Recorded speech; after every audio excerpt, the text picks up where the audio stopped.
Muy buenas noches, queridos hermanos y amigos. Qué bueno ver a un grupo tan numeroso de personas aquí un miércoles en la noche para estudiar la palabra del Señor.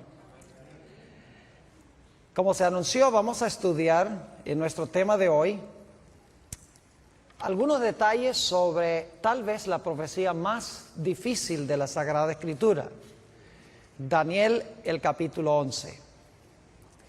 Quiero decirles que una de las frustraciones que yo tengo es tratar de competir con la televisión. Saben que nos hemos vuelto muy superficiales en nuestra forma de pensar. En gran medida ya no podemos pensar lógicamente ni podemos en realidad concentrarnos sobre el estudio de la palabra de Dios, al menos que haya algo emocionante, algo espectacular. Lo que vamos a estudiar esta noche es complejo, pero creo que van a darse cuenta que es de grandísima importancia para estos últimos días. Así que vamos a tomar unos minutos para pensar y razonar de una forma calmada, serena. Procuremos concentrarnos sobre lo que vamos a estudiar. Sin embargo, antes de entrar a nuestro estudio, queremos pedir la compañía de Dios. Así que les invito a que junto conmigo inclinen sus rostros y vamos a orar. Padre Celestial, te damos gracias una vez más por el privilegio de encontrarnos en este lugar. Padre, necesitamos para comprender esta profecía sabiduría divina, pues la sabiduría humana no puede alcanzar a abarcar las grandes cosas de tu santa palabra. Así que pedimos que te manifiestes en este lugar por medio del ministerio de tu Espíritu Santo. Te damos gracias, Padre, por escuchar y responder nuestra oración, porque te lo pedimos en el nombre de Jesús. Amén. Al examinar los escritos del espíritu de profecía, es decir, los escritos de Ellen White, encontramos que ella solamente tiene 3 referencias al capítulo 11 de Daniel. Y ustedes se van a dar cuenta por qué estoy comenzando de esta forma mi presentación, porque vamos a compaginar la escritura con estos comentarios del espíritu de profecía. Uno de esos comentarios que ella tiene sobre Daniel 11 es un comentario muy general. Un segundo comentario que ella tiene es un poquito más específico. Y el tercer comentario que ella tiene, y recuerden que ella escribió más de 100,000 páginas, y solamente hace 3 referencias primarias a Daniel capítulo 11. La tercera referencia es bien específica, y allí ella cita versículos del capítulo 11 de Daniel. En efecto, ella cita los versículos 30 hasta el versículo 36 del capítulo 11. Solo una vez en todos sus escritos ella cita algún versículo de Daniel 11. En una cita ella menciona o pone allí en esa cita los versículos 30 hasta el versículo 36. Vale decir que ella nunca menciona los versículos controversiales, que son los versículos 40 al 45. No solo ella no cita estos versículos, sino que no usa ni siquiera el lenguaje de estos versículos. Es decir, la terminología de estos versículos 40 al 45 del capítulo 11, ella no lo usa en ninguna parte de sus escritos. No solo no cita los versículos, sino que no usa la terminología ni el lenguaje. Y esto ha llevado a muchas personas a pensar que ella no tuvo nada que comentar sobre Daniel 11, 40 al 45. Yo quiero en esta noche disipar esa idea. Tuvo mucho que decir de Daniel 11. Aunque los versículos 40 al 45 nunca los cita, nunca usa la terminología del lenguaje, tiene mucho que decir en cuanto a estos versículos. Ahora, quisiera para comenzar leer estas 3 citas que encontramos en los escritos de esta comentarista bíblica. La primera cita se encuentra en Testimonios para los Ministros, un libro que ella escribió a los pastores, página 112. Y aquí, como menciono, es una referencia bien indirecta. Dice allí, la luz que Daniel recibió de Dios fue dada especialmente para estos postreros días.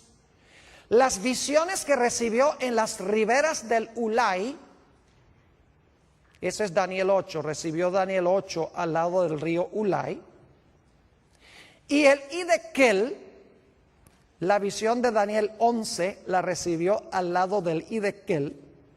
Los grandes ríos de Sinar están ahora en el proceso de cumplirse y pronto todos los eventos predichos se habrán cumplido. Ahora fíjense que ni siquiera menciona Daniel 11, sencillamente menciona que las visiones que recibió al lado del Ulai, que es Daniel 8, y la visión que recibió al lado del Hiddekel, que es Daniel 11, están en el proceso de cumplirse. Y pronto todos los eventos que se mencionan allí se habrán terminado de cumplir. Ahora, la segunda cita es un poquito más específica. Se encuentra en un tomo que se llama Testimonios para la Iglesia, tomo 9, la página 14. Busqué esta cita en español y no la pude conseguir, así que la traduje. En el libro Testimonies for the Church, tomo 9, página 14, dice ella esto. El mundo está agitado con el espíritu de guerra. La profecía del capítulo 11 de Daniel casi se ha cumplido por completo. Entonces, ¿en qué parte de Daniel 11 estaríamos nosotros hoy? Si la profecía de Daniel 11 casi se ha cumplido por completo, significa que la mayor parte del capítulo se ha cumplido y estamos ¿a dónde? Estamos en los últimos versículos de Daniel 11. Sigue diciendo, pronto las escenas de angustia que se describen en las profecías ocurrirán. Ahora, en esta cita menciona específicamente Daniel 11. Dice que está, en la primera cita dice que Daniel 11 está en el proceso de cumplirse. Aquí un poco más específico, porque dice que la mayor parte de Daniel 11 ya se ha cumplido. Es decir, estamos en las escenas finales de Daniel, el capítulo 11. Ahora, la tercera cita es bien específica.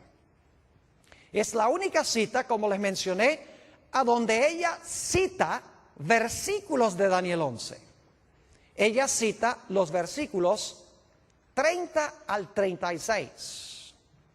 Y quiero leer esa cita. Se encuentra, lamentablemente, está en una fuente que no se encuentra en español, no se encuentra traducido, pero yo traduje esta cita.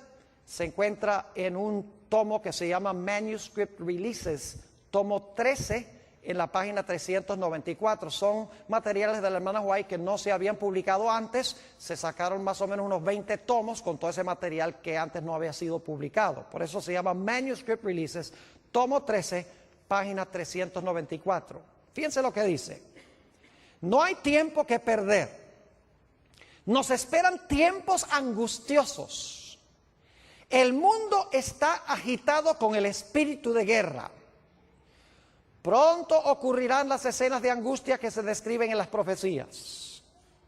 La profecía del capítulo 11 de Daniel casi se ha cumplido por completo. Hasta ahí es parecido a la cita del tomo 9 de los Testimonios. Pero ahora sigue diciendo, mucha de la historia que ha ocurrido en cumplimiento de esta profecía se repetirá. Pregunta, ¿hay una porción de Daniel 11 que se cumplió ya? Sí. Dice, una vez más, mucha de la historia que ha ocurrido en cumplimiento de esta profecía, no dice que la profecía se va a volver a repetir, dice mucha de la historia que cumplió la profecía se va a repetir. Y luego note lo que sigue diciendo en el versículo, esta cita. Después de decir mucha de la historia que ha ocurrido en cumplimiento de esta profecía se repetirá, ella dice esto: En el versículo 30, ahora va a decir cuál parte se va a repetir de nuevo, cuál parte de la historia de Daniel 11 se va a repetir de nuevo. Dice, en el versículo 30, se habla de un poder que se enojará contra el pacto santo y hará según su voluntad. Volverá pues y se entenderá con los que abandonen el santo pacto. Y luego, no voy a citar los versículos, luego ella continúa citando los versículos 31 al 36. Es decir, el que leía el versículo 30 y luego ella cita versículo 31 al 36 y entonces dice esto.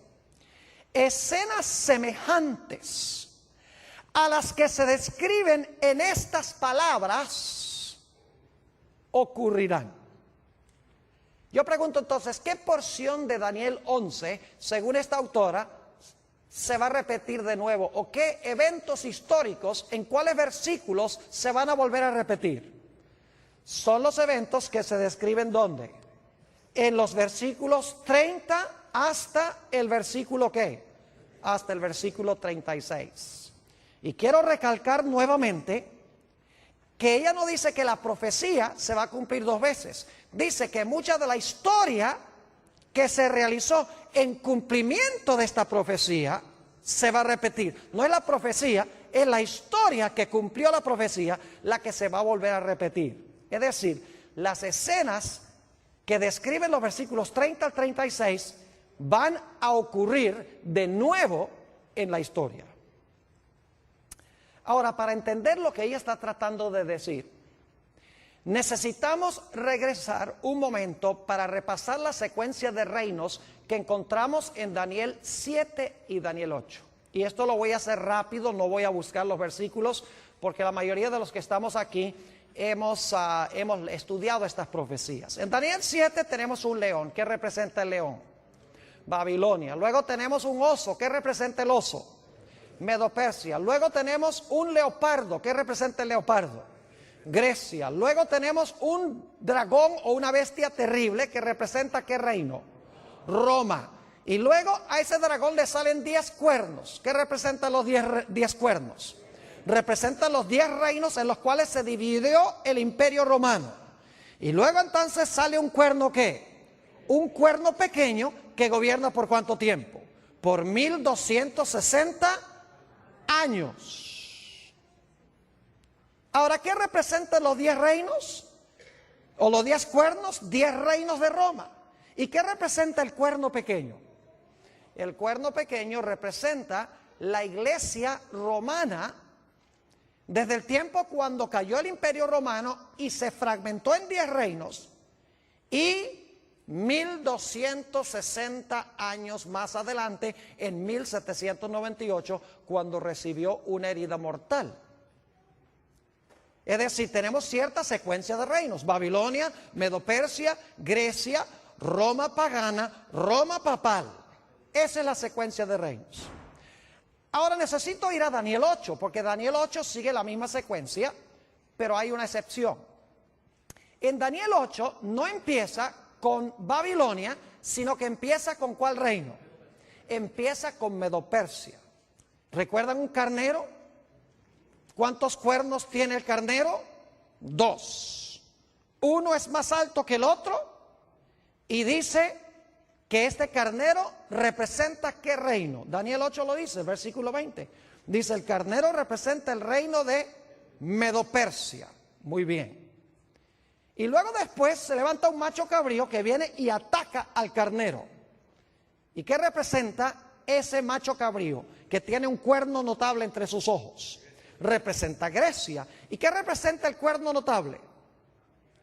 A su primer rey, Alejandro Magno. Y luego ese cuerno es quebrado, que significa que cae Alejandro Magno, y luego salen ¿cuántos cuernos? Salen cuatro cuernos, y en medio de esos 4 cuernos sale un cuerno ¿qué? Un cuerno pequeño. Ahora, claramente en Daniel 8 dice que el carnero representa a Medo-Persia. No cabe duda que el macho cabrío representa a Grecia. Su primer rey es Alejandro Magno. Los 4 cuernos que salen cuando ese cuerno grande es quebrado representan los 4 reinos en que se fragmentó el reino griego.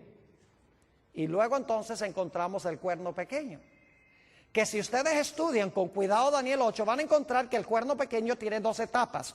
En primer lugar, el cuerno pequeño se extiende horizontalmente, porque conquista al norte, a la tierra deseable y al sur. Es decir, se extiende geográficamente. Pero luego dice que ese cuerno pequeño se mete con el reino de Dios y pisotea el santuario de Dios. Es decir, al principio es un cuerno político, pero luego se convierte en un poder religioso. Dos Romas, Roma política y Roma ¿qué? Y Roma religiosa. Es decir, tenemos la misma secuencia. Tenemos, en Daniel 7 empieza con Babilonia, ya Daniel 8 empieza con Medo-Persia, Grecia, Roma política, luego Roma papal o Roma religiosa. Ahora, con este trasfondo podemos entender un poco mejor la secuencia de Daniel 11. Vayan conmigo a Daniel 11 y vamos a leer empezando en el versículo 2. Lógicamente no podemos estudiar todos los detalles de este capítulo porque nos tomaría demasiado tiempo. Lo que quiero es que vean la secuencia de reinos. Daniel 11 y el versículo 2. Fíjense con qué reino comienza Daniel 11. Y ahora yo te mostraré la verdad. He aquí que aún habrá 3 reyes ¿en qué? En Persia. Y el cuarto se hará de grandes riquezas más que todos ellos. Y al hacerse fuerte con sus riquezas levantará a todos contra el reino ¿de qué? De Grecia. ¿Con qué empieza Daniel 11? Con Persia. ¿Empezó Daniel 8 con Persia? Claro que sí. Ahora, note lo que dice el versículo 3. Acaba de mencionar el reino de Grecia y dice en el versículo 3, se levantará luego un rey valiente, el cual dominará con gran poder y hará su voluntad. Ese es el cuerno notable en Daniel 8. Pero cuando se haya levantado, su reino será ¿qué? ¿Qué pasó con el cuerno en Daniel 8? Fue quebrado. ¿Y repartido hacia qué cosa? Los 4 vientos. ¿Cuántos cuernos salieron en Daniel 8 después que el cuerno notable fue quebrado? 4, exactamente. Dice, no a sus descendientes, ni según el dominio con que él dominó, porque su reino será arrancado y será para otros fuera de ellos. Es decir, su reino no fue a ninguno que descendió de él. Históricamente eso es cierto. Así que en Daniel 11 empezamos en primero con Persia, luego continuamos con ¿quién? Grecia, el cuerno notable que es quebrado, 4 reinos que se levantan de allí. Y entonces quiero que noten cuál es el siguiente poder. Daniel 11 y el versículo 22, estamos saltando algunos versículos porque solo quiero que capten la secuencia de reinos. Daniel 11 y el versículo 22. Dice, las fuerzas enemigas serán barridas delante de él como con inundación de aguas. Serán del todo destruidos junto con el príncipe del pacto. Ahora esa palabra destruidos mejor se traduce quebrantados. Es decir, ¿quién iba a ser quebrantado? El príncipe ¿de qué? El príncipe del pacto. Ahora yo pregunto, históricamente, ¿quién fue el que quebrantó al príncipe del pacto? ¿Qué imperio quebrantó al príncipe del pacto? Fue quebrantado ¿por quién? Por Roma. ¿Cuál Roma? ¿La Roma papal o la Roma pagana? La Roma pagana. Ahora yo pregunto, si Daniel 11 está siguiendo la misma secuencia de Daniel 8, ¿cuál esperaríamos que sería el siguiente reino? Tiene que ser Roma religiosa, ¿sí o no? Porque hemos visto Daniel 7, Babilonia, Medo-Persia, Grecia, Roma pagana, 10 reinos, cuerno pequeño. Hemos visto en Daniel 8 que comienza con Persia, luego Grecia, el cuerno notable, los 4 cuernos, luego entonces viene Roma en su fase política, luego entonces viene Roma en su fase religiosa. Daniel 11 tenemos lo mismo, tenemos a Persia, tenemos luego a Grecia, tenemos el rey notable, tenemos los 4 cuernos y luego entonces el poder que quebranta al príncipe del pacto, que fue Roma pagana. Es decir, el siguiente reino tiene que ser, ¿cuál Roma? Tiene que ser Roma papal, la Roma religiosa. Ahora vamos a Daniel 11 y vamos a leer aquí algunos versículos para que ustedes vean qué poder se describe aquí. el capítulo 11 y el versículo 31. Y se levantarán de su parte tropas, es decir, de parte de este poder que representa a Roma papal, que profanarán el santuario y la fortaleza, quitarán el continuo y pondrán la abominación asoladora. Yo pregunto, ¿es eso lo que hizo el cuerno pequeño en Daniel 8? Pisoteó el santuario, quitó el continuo, puso la abominación asoladora. Léanlo en Daniel 8. Fue lo que el cuerno pequeño hizo en su fase religiosa. Es decir, esto es paralelo al periodo del cuerno pequeño en su fase religiosa. Versículo 32, lástima, no tenemos tiempo de estudiar todo esto, porque cada detalle vale la pena estudiarlo. Dice, con lisonjas seducirá a los violadores del pacto, mas el pueblo que conoce a su Dios se esforzará y actuará. ¿Habrá un remanente fiel? Claro que sí. Versículo 33, y los sabios del pueblo instruirán a muchos, y por algunos días caerán. ¿Quiénes van a caer? Los sabios del pueblo, ¿verdad? ¿Y cómo van a caer? Dice, a espada, a fuego, en cautividad y en despojo. 4 métodos en que iban a caer los fieles de Dios. Y saben que si ustedes miran la Edad Media, van a encontrar que estos 4 métodos eran los que eran usados por la iglesia, empleando al Estado para perseguir a los que no estaban de acuerdo con las enseñanzas de la iglesia nominal de aquella época. ¿Han oído de que los mártires eran puestos en una estaca y quemados en la hoguera? ¿Han oído de que eran encarcelados, iban en cautividad? Y los valdenses, por ejemplo, dice la historia que los despojaron de sus propiedades, les quitaron sus propiedades. Es exactamente lo que se describe aquí, versículo 34. Y en su caída serán ayudados de pequeño socorro, y muchos se juntarán a ellos con lisonjas. También algunos de los sabios caerán para ser depurados y limpiados y emblanquecidos hasta el tiempo determinado, porque aún para esto hay plazo. Y ahora viene el versículo 36, que es vital. Habla del apogeo de este poder. Dice, el rey hará su voluntad y se ensoberbecerá y se engrandecerá sobre todo Dios, y contra el Dios de los dioses hablará maravillas y prosperará. Yo pregunto, ¿el cuerno pequeño habló grandes palabras contra Dios? ¿El cuerno pequeño persiguió a los santos de Dios? ¿Sí o no? ¿Y prosperó, según Daniel 7 y 8? Claro que sí, es el mismo poder aquí. Dice, hablará maravillas y prosperará hasta que sea consumada la ira, porque lo determinado se cumplirá.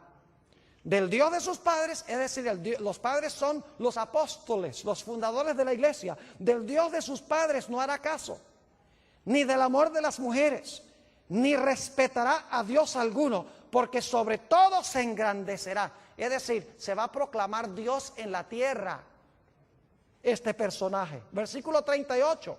Mas honrará en su lugar al Dios de las fortalezas, Dios que sus padres no conocieron, es decir, el Dios de la fuerza, el Dios del Estado, usando el poder civil.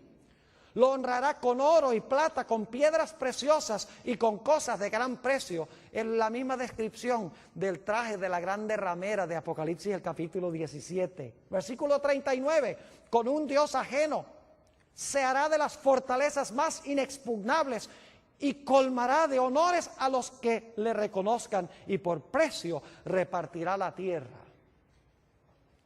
Todo este pasaje, los versículos 30 al 39, están describiendo el periodo del cuerno pequeño de Daniel 7 y el cuerno pequeño de Daniel 8 en su fase religiosa, el periodo de los 1260 años de supremacía de la iglesia romana. Ahora, ¿está clara la secuencia? ¿Entiende la secuencia? Persia, Grecia, Roma en su fase pagana, luego Roma en su fase ¿qué? En su fase papal.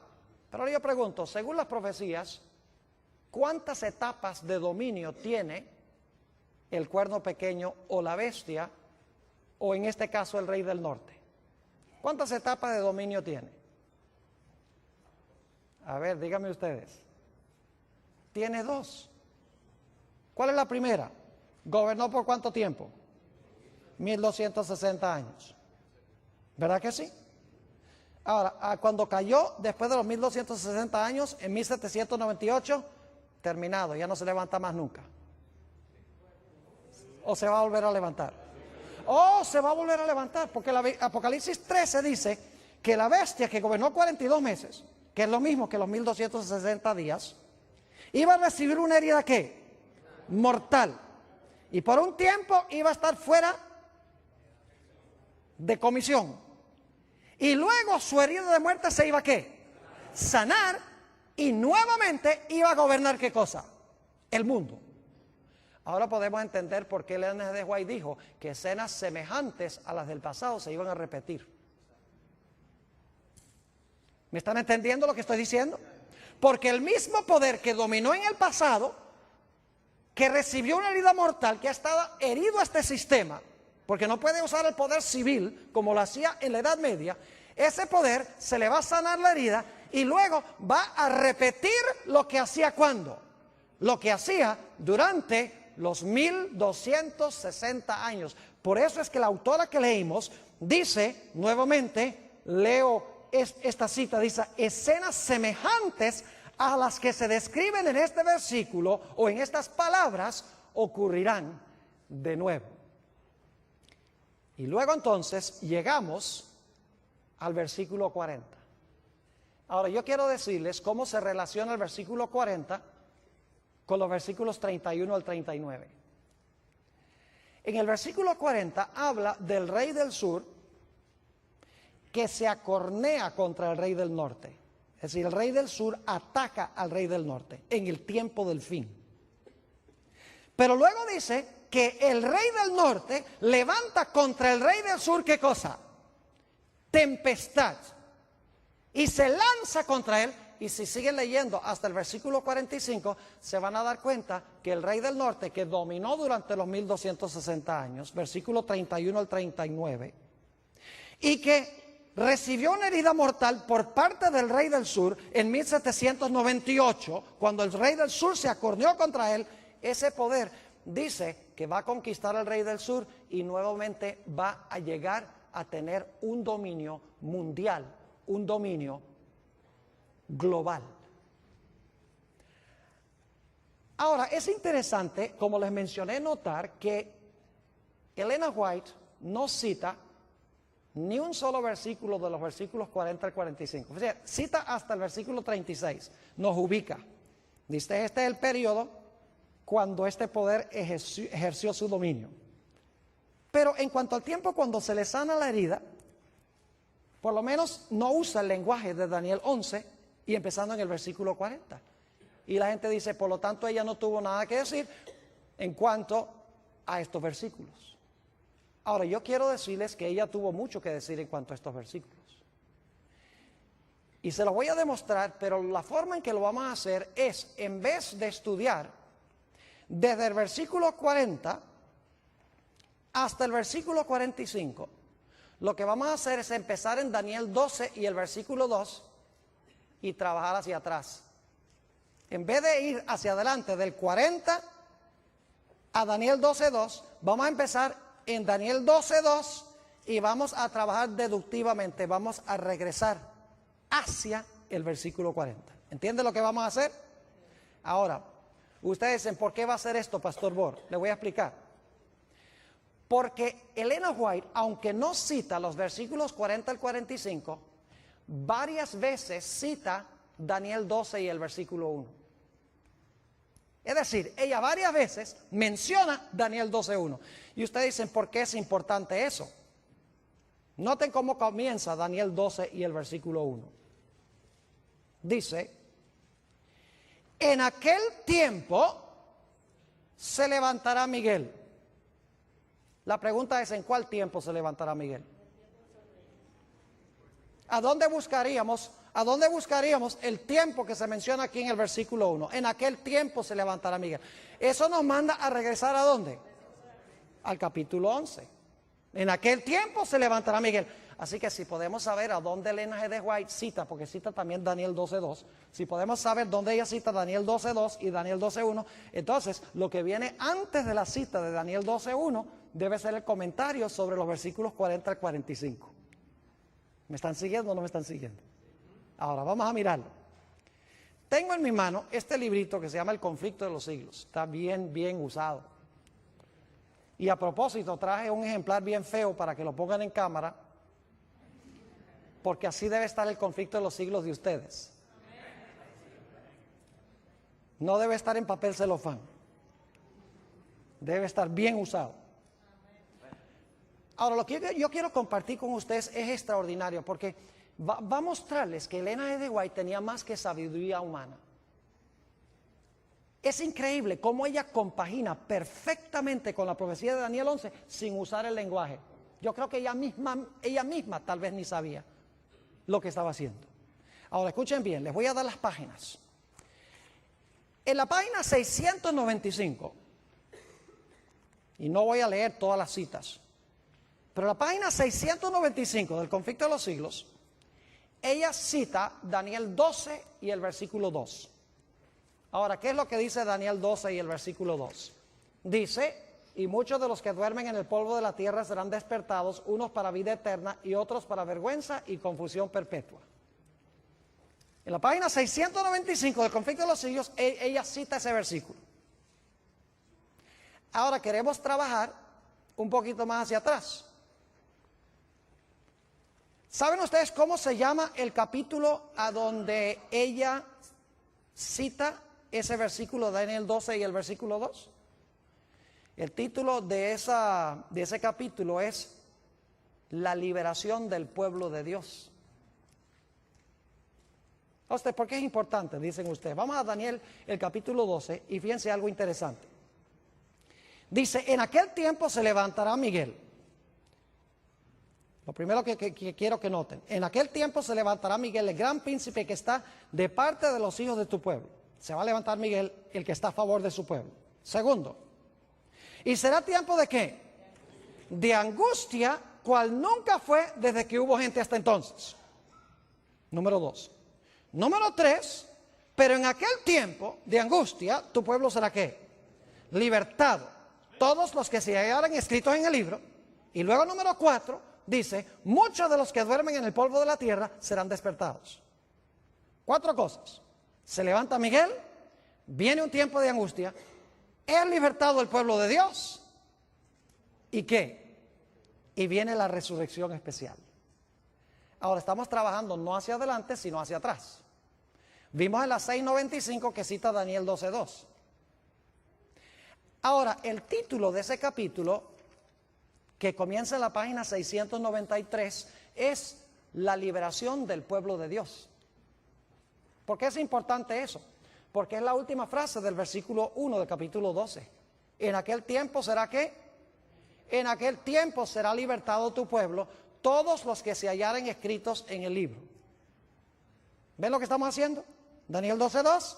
Luego la última parte de Daniel 12:1 está en la página 693. El título: La liberación del pueblo de Dios. Ahora, ¿qué viene inmediatamente antes de la última parte del versículo 1 de Daniel 12? Dice: ¿habrá tiempo de qué? Tiempo de angustia. Y antes del tiempo de angustia, ¿qué dice? ¿Se levantará qué? Se levantará Miguel. Así que vamos a trabajar un poquito más hacia atrás del capítulo de la liberación del pueblo de Dios. Si vamos al capítulo anterior, a la liberación del pueblo de Dios, a que no adivinan cómo se titula ese capítulo. ¿Y eso por qué? El tiempo de angustia. ¿Y saben con qué versículo comienza Elena G. de White el capítulo sobre el tiempo de angustia? Con Daniel 12 y el versículo 1. ¿Ven lo que estamos haciendo? ¿Sí entienden? Yo les dije que teníamos que pensar esta noche. Tenemos que usar lógica, tenemos que mirar la estructura. Página 695, Daniel 12:2. Página 693, el pueblo de Dios es libertado. En la página, escuchen bien, en la página 671, yendo hacia atrás, está el capítulo que se titula El tiempo de angustia. Y el capítulo comienza diciendo, en aquel tiempo se levantará Miguel, el gran príncipe que está por los hijos de tu pueblo, y será tiempo de angustia cual no hubo desde que existió nación. ¿Qué está pasando con el linaje de White? ¿Tiene algo que decir sobre Daniel 12:2? Oh, sí. ¿Tiene algo que decir sobre Daniel 12:1? Lógico que sí. Ahora yo les pregunto, ¿a dónde esperarían ustedes conseguir los comentarios del linaje de White sobre Daniel 11 y el versículo 40 al 45? A ver, díganme ustedes, ¿a dónde esperarían encontrar los comentarios de ella sobre los capítulos anteriores o los versículos anteriores? ¿Tiene que ser antes de qué página? Tiene que ser antes de la página ¿qué? 671. ¿Sí están viendo lo que estamos haciendo o no? Como ella no tiene nada, no usa el lenguaje, ni cita los versículos 40 al 45, entonces nosotros tenemos que empezar con el versículo que sí cita. 12:2. Y luego la última parte del 12:1. Y luego la primera parte del 12:1. 695, 693, 671. Y esperaríamos que los comentarios de ella sobre el capítulo 11 estén en los capítulos anteriores al capítulo sobre el tiempo de angustia. Ahora quiero que vayamos a Daniel 11, no vamos a estudiar todo yendo hacia atrás, porque yo les digo que si hiciéramos esto, terminaríamos en el conflicto de los siglos, en el capítulo que se titula La Biblia y la Revolución Francesa. Pero claro, no podemos estudiar todos esos capítulos. Nada más quiero lanzarles la idea de cómo estudiar esta profecía. Ahora, noten lo que dice Daniel 11 y el versículo 44. Cuando el rey del norte está en su apogeo, cuando se le ha sanado la herida a la iglesia romana y está dominando el mundo, según la Biblia, dice que algo va a pasar. Versículo 44. Pero noticias del oriente y del norte lo atemorizarán. Otras versiones dicen que nuevas del oriente y del norte lo espantarán. ¿Y qué va a ser como resultado de esas nuevas que vienen del norte y del oriente? Dice, ¿y qué? Y saldrá con gran ira para destruir y matar ¿a qué? A muchos. ¿Captan lo que dice el versículo? Hay ciertas noticias que vienen del norte y del oriente que espantan al rey del norte, y la reacción de él es salir ¿a qué? Salir a matar y destruir. ¿A quiénes? ¿A todo el mundo? En Daniel es el pueblo de Dios. A usted dice, ¿qué es eso de nuevas del oriente y del norte? Bueno, vamos a Apocalipsis el capítulo 7 y fíjense algo muy interesante. Fíjense lo que viene del oriente según el libro de Apocalipsis. Apocalipsis el capítulo 7 y el versículo 2. Vi también otro ángel que subía de donde sale el sol. ¿Qué punto del compás es ese? Del oriente, muy bien. Y tenía ¿qué cosa? El sello del Dios vivo. Y clamó a gran voz a los 4 ángeles a quienes se les había dado poder de hacer daño a la tierra y al mar, diciendo, no hagáis daño a la tierra ni al mar ni a los árboles hasta que hayamos sellado en sus frentes a los siervos de nuestro Dios. ¿Qué es lo que viene del oriente aquí? El ángel que trae ¿qué?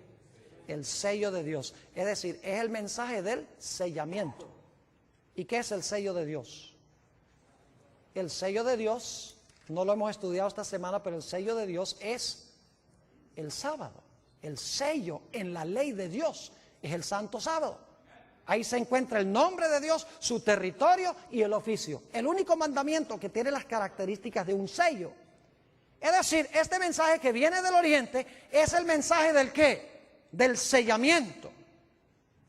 Bueno, ¿y las noticias que vienen del norte qué?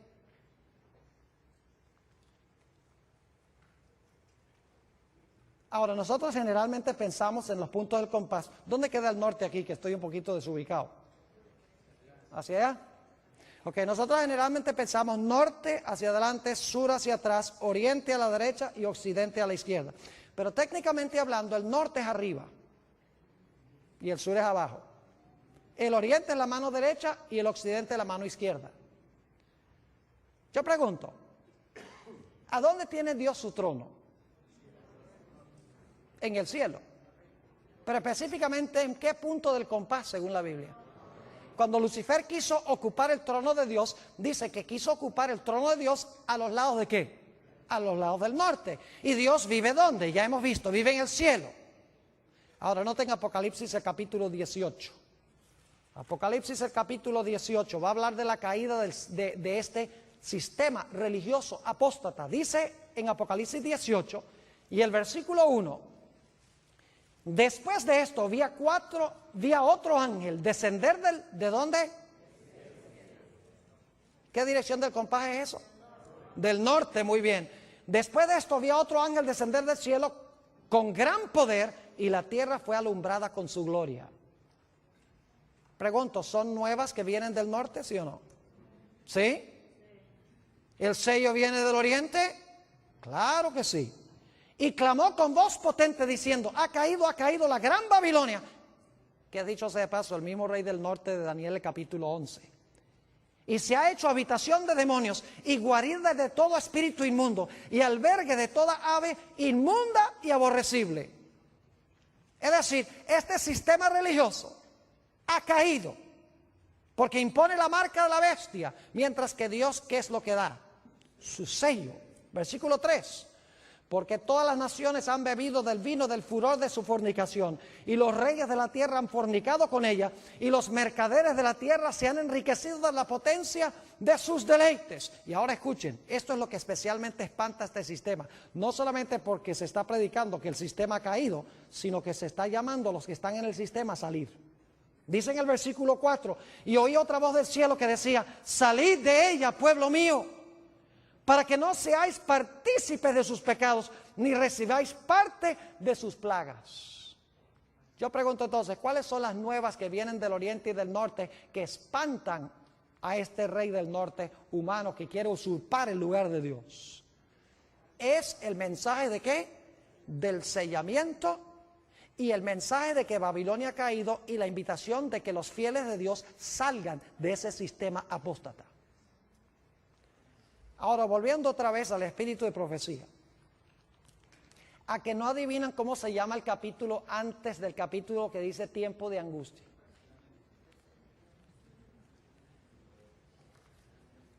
¿Sabe cómo se titula? El mensaje final de Dios. ¿Y saben con qué pasaje comienza Elena G. de White ese capítulo? En la página 661. Después de esto vi a otro ángel descender del cielo con gran poder, y la tierra fue alumbrada con su gloria. Cita Apocalipsis 18 y el versículo 1 al 4. ¿Y saben qué más dice en ese capítulo? Dice en primer lugar que los poderes del mundo unidos, el protestantismo apóstata, con la iglesia romana y con los reyes de la tierra, están imponiendo por ley la observancia del primer día de la semana. Mientras que el pueblo de Dios, dice allí, con rostros iluminados, está yendo y proclamando que Babilonia ha caído y que la gente debe recibir el sello de Dios, debe guardar el sábado como señal de su lealtad a Dios. Y dice ella allí que como resultado del mensaje que proclama el pueblo de Dios, para usar una buena expresión puertorriqueña, los poderes religiosos del mundo se van a enfogonar contra el pueblo de Dios. Yo pregunto, ¿es lo mismo que encontramos en el versículo 44? Claro que sí. Solo que ella no está usando el lenguaje, pero sí está describiendo los eventos sin usar el lenguaje. En un momento le voy a explicar por qué no usó los versículos ni usó la terminología. Hay una razón especial por la cual no lo hizo. ¿Están entendiendo lo que estamos haciendo? Página 695, Daniel 12:2. Página 693, la última frase de Daniel 12:1. Tu pueblo será libertado. Página 671, se levantará Miguel y habrá tiempo de angustia. Página 661, el mensaje que viene del norte, del cielo, de que la gente salga de Babilonia, y el mensaje del sábado, del sellamiento de recibir el sello del Dios vivo y la ira que tendrá el mundo religioso contra aquellos que reciban el sello de Dios. Ahora yo quiero preguntar, ¿a dónde esperarían ustedes conseguir lo que Elena G. de White tiene que decir sobre los versículos antes del versículo 43? O antes del versículo 44. ¿Dónde esperarían conseguir los comentarios de ella? ¿Antes de qué página? Antes de la página 661. Y si tuviese tiempo, que no lo tengo, iríamos hacia atrás en el conflicto de los siglos y veríamos que Elena G. de White, en su orden cronológico exacto, describe los eventos que se encuentran en los versículos 40, 41, 42 y 43. La única razón por la cual nosotros nos hemos movido de adelante hacia atrás es porque no podemos empezar en el versículo 40 porque Elena G. de White no tiene referencia a ese versículo. Ni el 41, ni el 42, ni el 43, ni el 44, ni el 45. Pero sí tiene Daniel 12:1. Entonces uno, si cita Daniel 12:1 y dice, en aquel tiempo se levantará Miguel. Entonces, aquel tiempo son los versículos anteriores y trabajamos hacia atrás. Y descubrimos que ella está siguiendo el mismo orden que encontramos en Daniel capítulo 11 sin emplear la terminología. Así que si ustedes quieren saber lo que significa la profecía de Daniel 11, lo único que tienen que hacer es empezar leyendo el conflicto de los siglos en el capítulo que se titula La Biblia y la Revolución Francesa, que es cuando el rey del sur, Francia, el ateísmo, se levantó contra Roma papal, llevó cautivo al papa y le quitó su poder civil, del cual no se ha recuperado todavía. Y luego siguen leyendo los capítulos y van a encontrar cómo ella describe que poco a poco este poder va a recuperar otra vez su trono.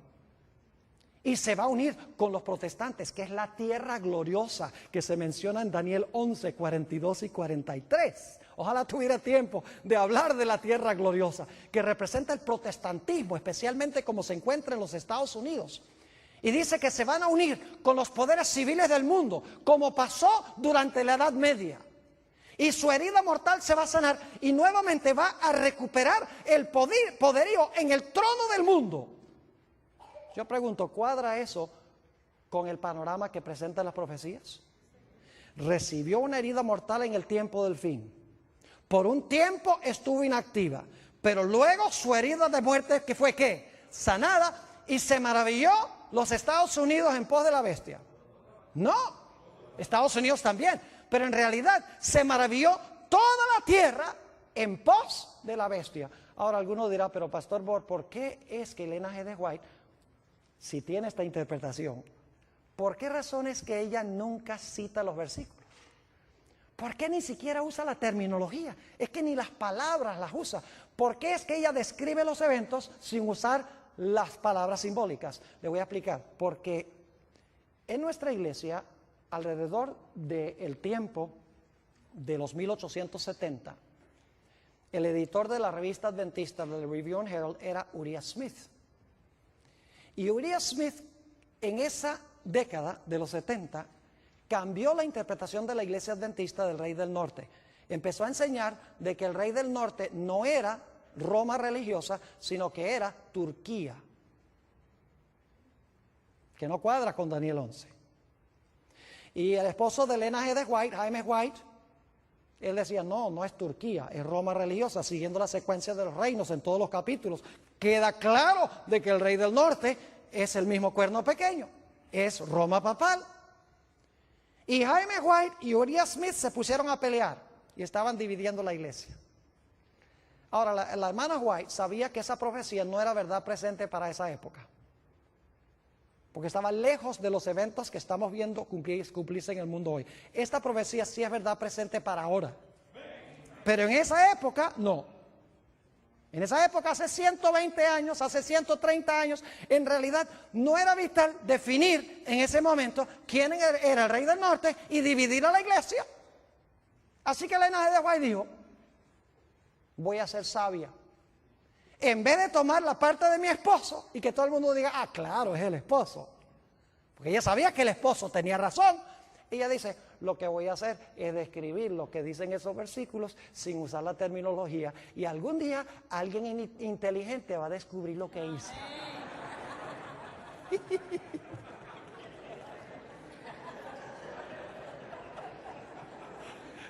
Y quiero decirles, yo no soy el único que lo he descubierto. Pero mis hermanos y hermanas, estas no son cosas que nosotros podemos descubrir nada más leyendo someramente la Escritura. Por eso les digo, la televisión ha arruinado en gran medida nuestra capacidad de pensar, nuestra capacidad de razonar, de pensar estructuralmente. Ya no lo hacemos, porque todo lo queremos digerido. Queremos ahí sentarnos a ver la telenovela, todo está ahí superficial. Y hemos dejado de razonar, de pensar, de luchar con los grandes problemas que presentan las profecías y las Escrituras. Yo pienso que puedo regañarlos porque esta noche es mi última noche. Ahora escuchen bien. Algunas personas preguntan, Pastor, ¿por qué Ellen G. de White no menciona a Islam en las profecías? Porque hoy en día hay algunos en la iglesia adventista que están encontrando a Islam. Inclusive hay un teólogo famoso de la iglesia adventista que está diciendo que el cuerno pequeño es Islam. Y bien famoso, no voy a mencionar su nombre porque esto va a salir al aire. Pero está diciendo que el cuerno pequeño es Islam. Porque como los musulmanes están en las profecías, están en la historia ahora, en las noticias, tiene que estar en la Biblia. Lo mismo hizo Uriah Smith en la década de los 1870, como Turquía estaba en las noticias, dice, hay que conseguir a Turquía. ¿Cuántas veces menciona Ellen G. de White a los musulmanes como cumplimiento profético en la última mitad del conflicto de los siglos? Ni una sola vez. Ahora, yo creo que lo que está pasando con los musulmanes puede precipitar el cumplimiento de profecías bíblicas, pero no es el cumplimiento de una profecía bíblica. ¿Me estoy explicando? Es decir, puede ser funcional en llevar a cumplir profecías bíblicas, pero no es el cumplimiento de una profecía bíblica. Yo les voy a decir, hay 3 razones por las cuales yo creo que se ha levantado Islam para cumplir profecías bíblicas. Número 1, porque Satanás quiere poco a poco que la gente pierda sus libertades en este país. Porque él sabe que no puede quitar la libertad de la noche a la mañana. Y no voy a describir cómo poco a poco hemos ido perdiendo nuestras libertades. No radicalmente, pero poco a poco. Y va a ser muy fácil algún día usar todas estas, la ley patriota y todas estas cosas, como una excusa para que nosotros seamos echados en la cárcel y no podamos tener un abogado ni nos digan de qué nos están acusando. Y para que puedan escuchar nuestras conversaciones telefónicas. ¿Me estoy explicando? Primera razón, para perder las libertades poco a poco. Segundo, para traer a los Estados Unidos a la prominencia a nivel global. Porque eso es lo que Apocalipsis 13 dice que tiene que pasar. Los Estados Unidos tiene que, como decimos en inglés, flex its muscles. Porque es el país, es el poder prominente en Apocalipsis 13, unido con Roma papal. Y en tercer lugar, fíjense qué sabio es el diablo. El diablo yo creo se va a morir por trasnochado. Por estudiar las Sagradas Escrituras. Porque él estudia las profecías para ver cómo contrarrestar las profecías como las presenta Dios en la Biblia. ¿Saben ustedes que hoy en día la mayoría de las iglesias están mirando al Medio Oriente para el cumplimiento de las profecías? Irak, Afganistán, los palestinos, Israel, que se va a reconstruir el templo. Y todos están mirando allá. Y mientras tanto las profecías se están cumpliendo con Roma y con los Estados Unidos y nadie lo ve porque la gente está mirando a donde no es. Así que Islam es funcional en el cumplimiento de las profecías bíblicas, no cabe duda, pero no es el cumplimiento específico de alguna profecía bíblica. ¿Les ha quedado claro lo que estudiamos esta noche? Es sencillo, no es complicado. Mis hermanos y hermanas, apreciadas visitas, necesitamos, por el poder de Dios, sentarnos a estudiar las Escrituras profundamente con oración. No conformarnos con lo superficial. No venimos a la iglesia a que nos entretengan o a gozar. Hoy en día esa es la moda en la iglesia. Ay, que me den mucha música y muchos adornos y muchas cosas. Creo en la música, gloria a Dios, es un apoyo. Pero nunca sustituyamos los adornos por el mensaje. Estamos viviendo en tiempos tremendos. Y ojalá que Dios nos ayude a entender estas profecías y que estemos en el lado correcto en el gran conflicto.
thing for me now. It is spending time with you. I want to stay with you forever so that I can see you, love you, and care for you. I feel magical when you are around me. I feel that there is a connection of the heart and soul. Your love gives me a fire that I can internally feel. Baby, stay as you are, the light of my life. My love will never change.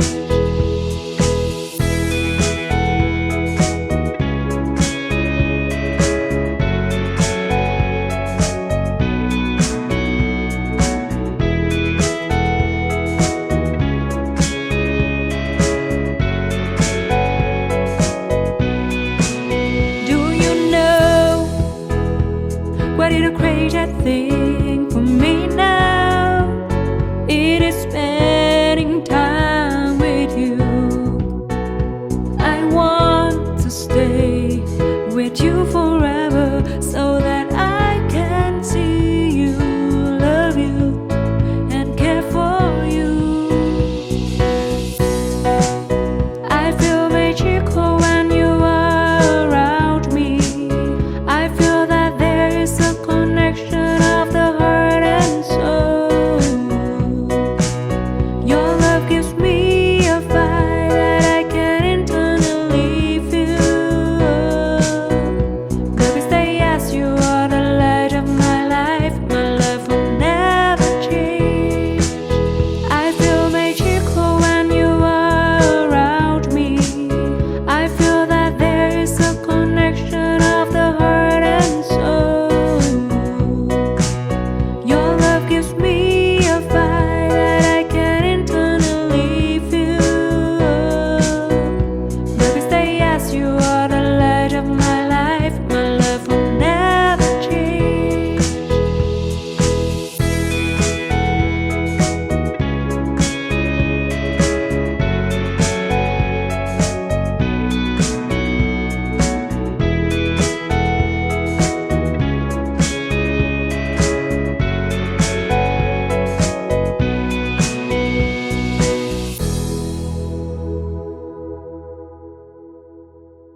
never felt that great before. I can say proudly that I love you and your love is great. You are such an amazing man. I have seen love before, but I never felt that great before. I can say proudly that I love you and your love is great. You are such an amazing man. You have awakened a part of me. You have created something I've never knew. You not only care about me, but you always respect me as I am. You have accepted a part of me, and that makes all the difference to me.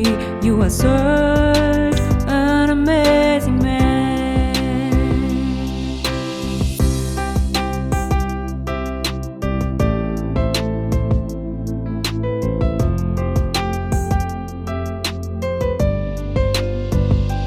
I have seen love before, but I never felt that great before.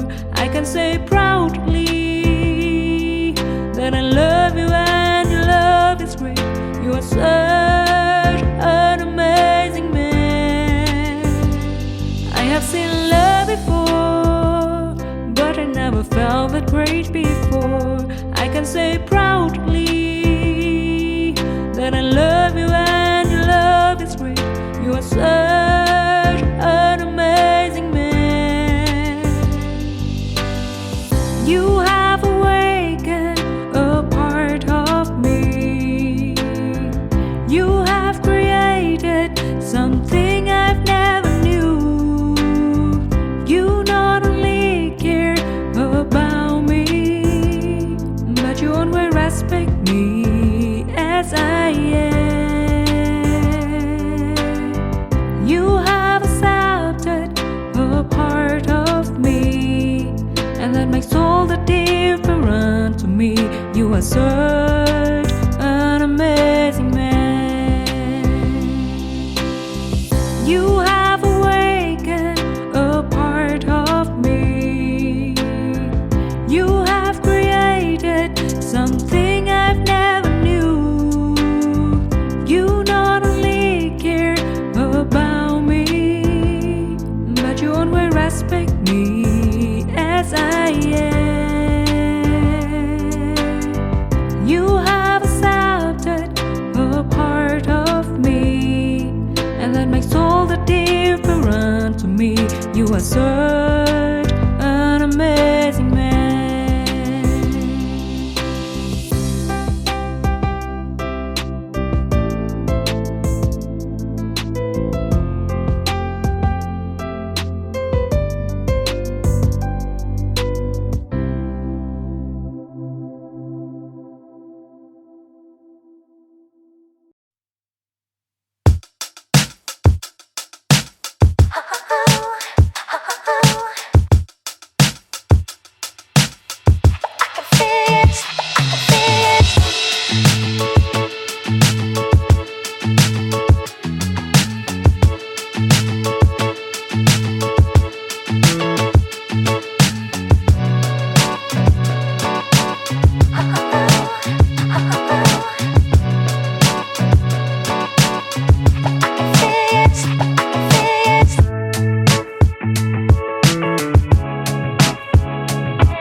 so strong.